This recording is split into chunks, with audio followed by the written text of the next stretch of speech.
My name's Allison LeBaron. I'm filming here from Gainesville, Florida at Art Alley Studio.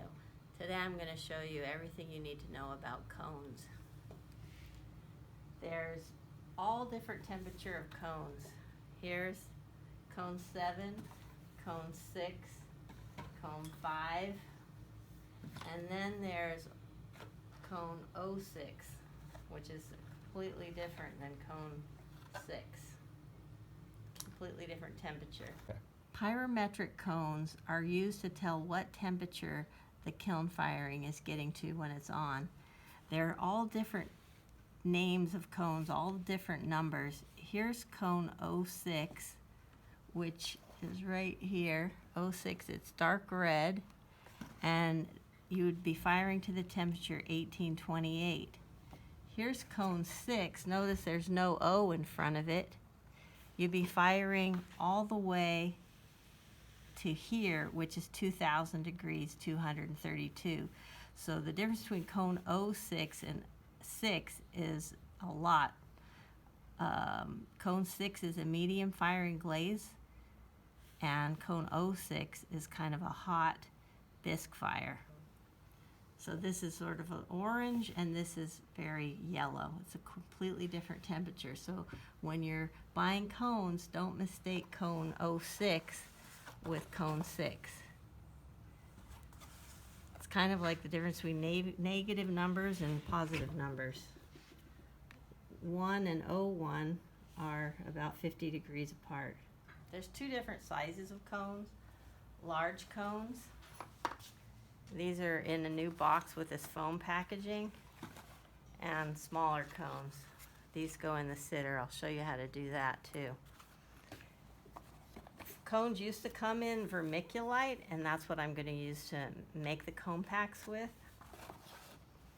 And they're all different temperature cones, from cone 018, which you'll do a gold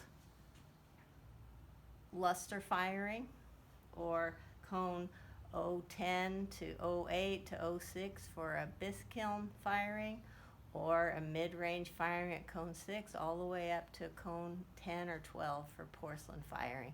So you need to know what temperature your clay vitrifies at and what temperatures your glaze melt at to decide what cones you're going to use in your kiln. I'm going to make a cone pack right now. I'm going to use vermiculite, which burns out during the firing and leaves holes in the clay, which allows this greenware clay to be put in a glaze kiln without exploding. It makes the clay a lot looser. So I'm going to make a little coil, and I'm going to get my cones out. First, my guide cone is cone 5 here. Put it right here. And what you need to do is to figure out which way to put it in. And how you do that is it leans in one direction, and you want that direction to go to the left, and put it right in next to it with the same tilt. How you know what tilt it is because when you set it down on this flat bottom surface, it tilts a little. Leave it at that same tilt. Put it right close next to each other so that you can see these cones through the peephole. Then make a little pool here for the cone to drip into. If you don't have vermiculite, you need to be sure to bring that kiln up slowly so this doesn't explode in a glaze firing. Here's how you break these cones. They come hooked together. I'll put my guide cone in first. Make sure you've got your tilt right. Make sure you put them in very close to each other. Scoot in the clay around it a little bit. Don't build the clay up too high around it. It won't melt as easily.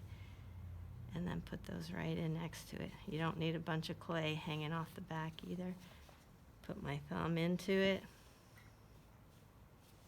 And then you can just poke holes with a different cone so that the air can get in and get this cone dried out and hot without exploding in a fast-firing glaze kiln. Make sure they're all tilted the same and in the same line.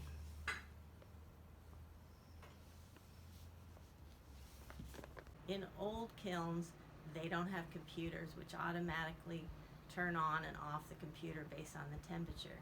What they used to use is just the sight cones. Well, we'll put these cones, which melt at different temperatures, in the kiln right here near, we'll put them on a shelf right here near the hole, and then look through the hole to see when the middle cone goes down.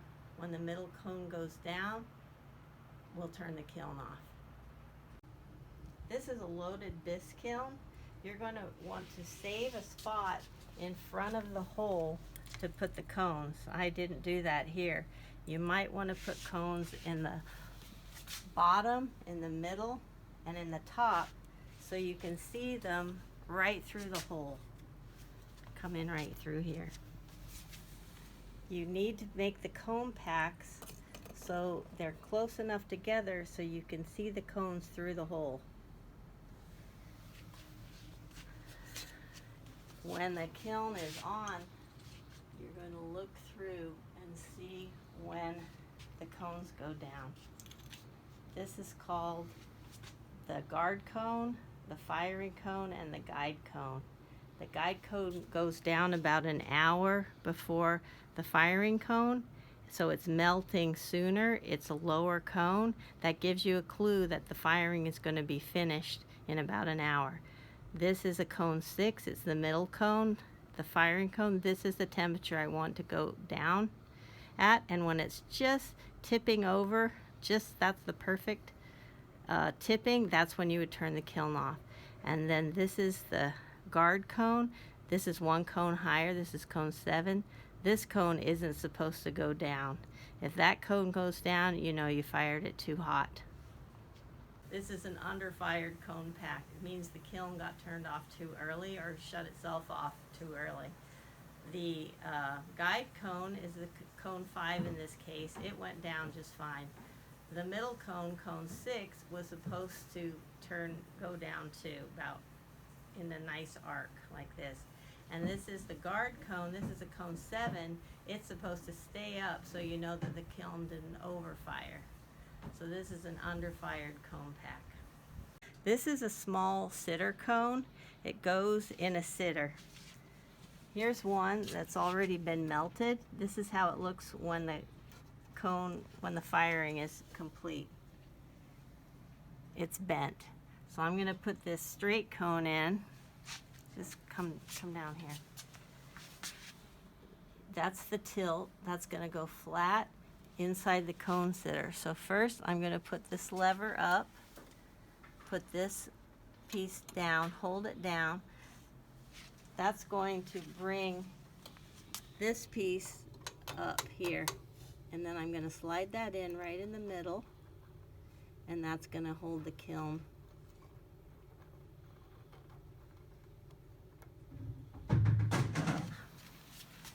Then when I turn the kiln on and turn the timer on and push this button in, this kiln's not going to go off until the cone melts and the lever falls down. When the cone melts, stay here. When the cone melts, the lever's going to fall down and it's going to automatically shut off the kiln at the temperature that the cone melts. So you've got to have the right temperature cone in there.